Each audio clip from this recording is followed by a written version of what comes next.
Well, we were waiting for rain, and it came, along with lightning, thunder, and horrendous winds. And this is the aftermath of just one of those occurrences.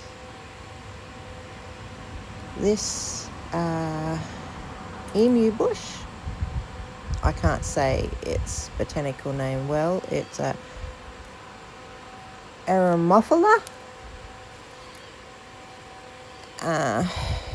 As you can see by the stakes, we've had a previous occurrence of this. Now, I know it's to do with it being top heavy. I didn't start with the intention of it being a tree. It's meant to be a bush. But you know how bits brown off and you snip them off, and eventually you snip so much that it's just greenery left on top. So it turned into a bit of a tree, and when it last fell over, I thought, oh, it's native, it's shallow rooted, it's needs a bit of help. So I staked it, I trimmed the top, and I've kept the top trimmed so it's not as tall. But I think, one, the damage was done already, and I've limped it along since.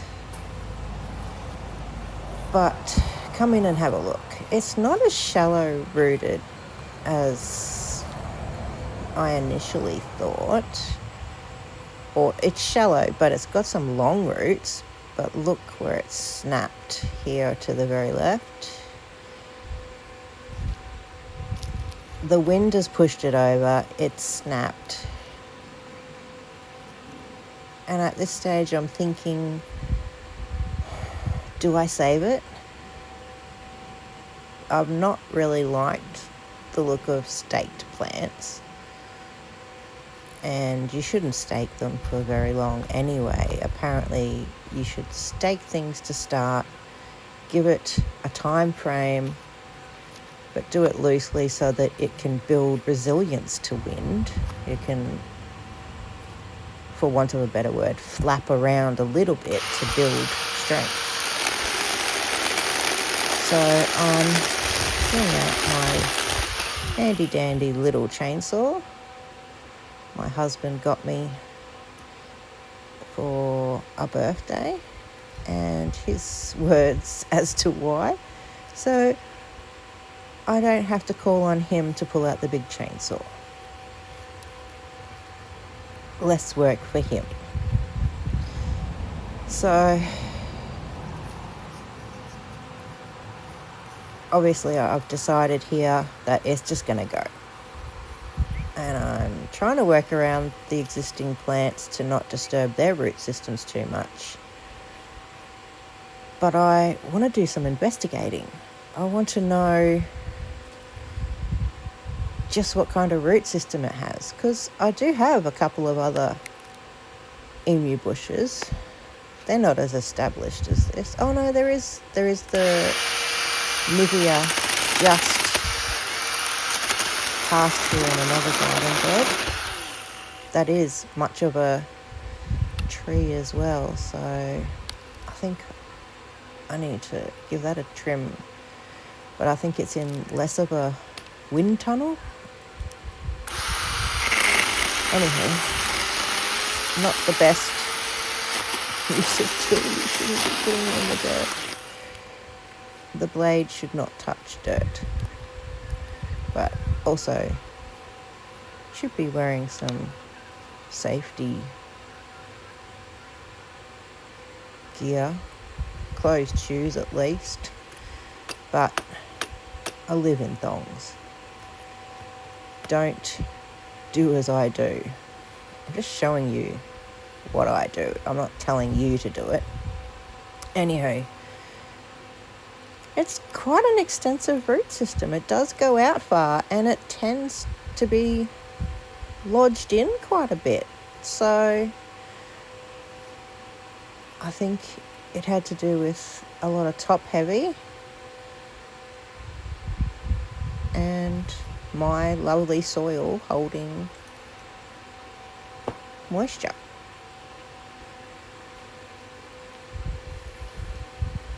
I think, and this is something I have learned over time about my watering,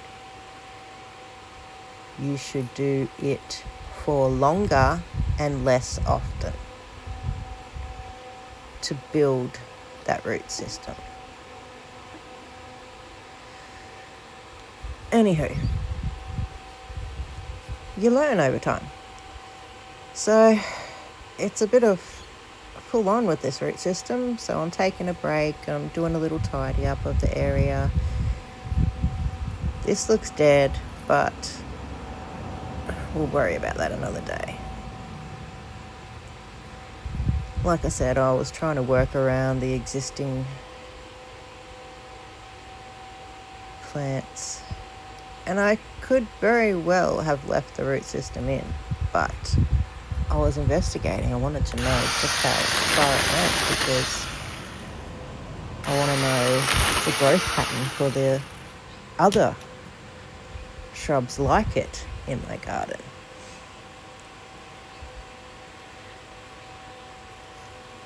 And yeah, let's remove,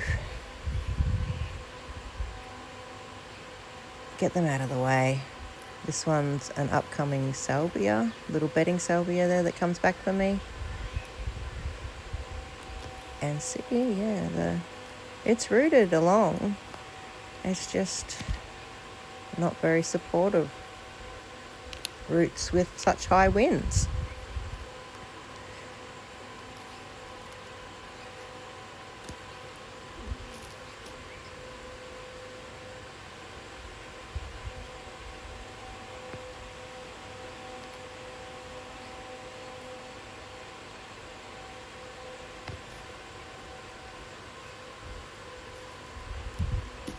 And once you start, you just got to keep going, right?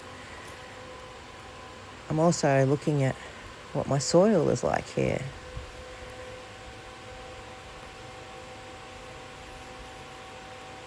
This is a root mass, and I'm just checking. Oh, there's a bit of green. I think this might be my Echinacea, cross between Rudbeckia and Echinacea. And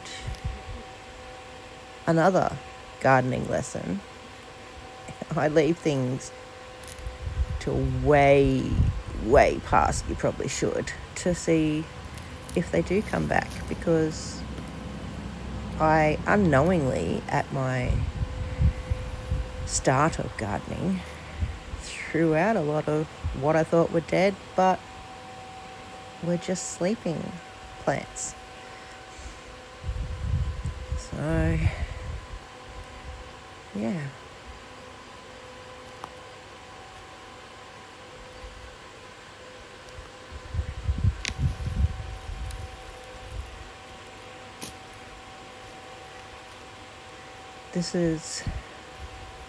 There's a retaining wall to the right of the screen here, and backfilled with quite a bit of drainage rock.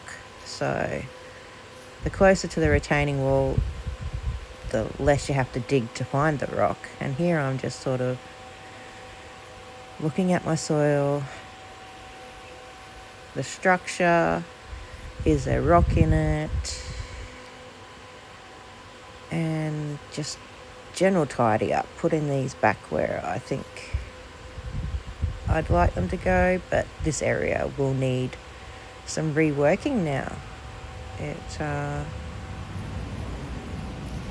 has lost a very prominent plant, and that will affect all that is around it. I'm thinking with less root competition, some of these plants might actually do a bit better. But it's now very open, so I do need to fill it with something. Oh, look, there's more. A nice big chunk. And I could have left it, but like I said, I'm going to be planting in here, and I don't want to come across it later and have to disturb everything a second time. So let's just get it all now. I'm here. I'm committed. Let's just get it all. And this is well and truly rooted. This would have been anchoring it, except it snapped.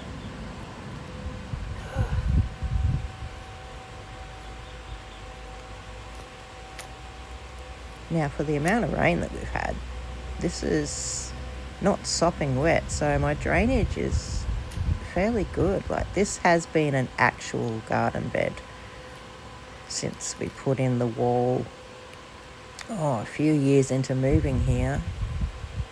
So we built a little over 20 years ago, and the wall was a few years in.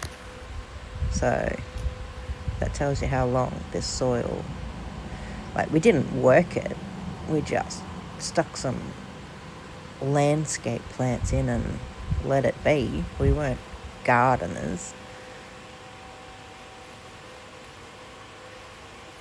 I think it was 2017, 2018 started for real gardening in this space.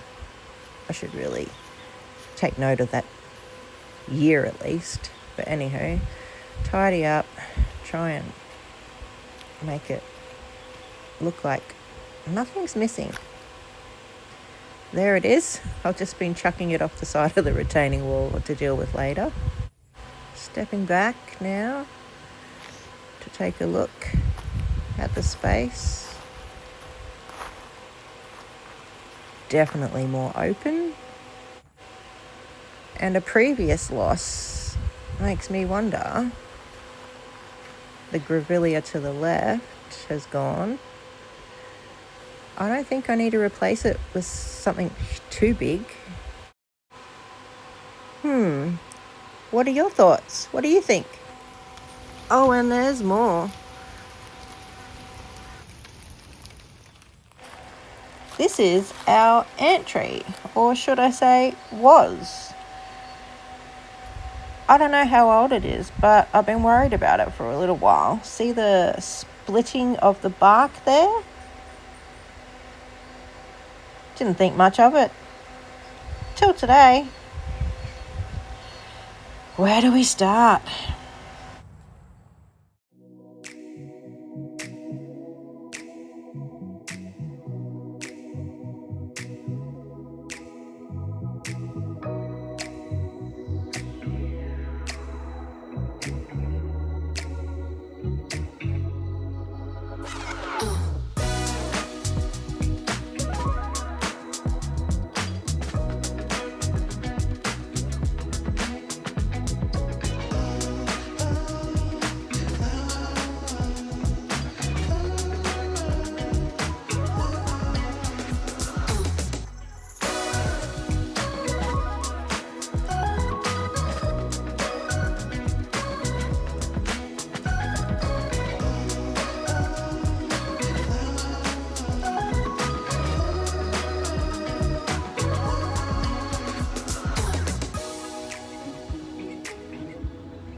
Let me show you the rest. A little close up here. It's just balancing on there, and I'm a little wary, so wary in fact, I'm gonna wait for some help with this one.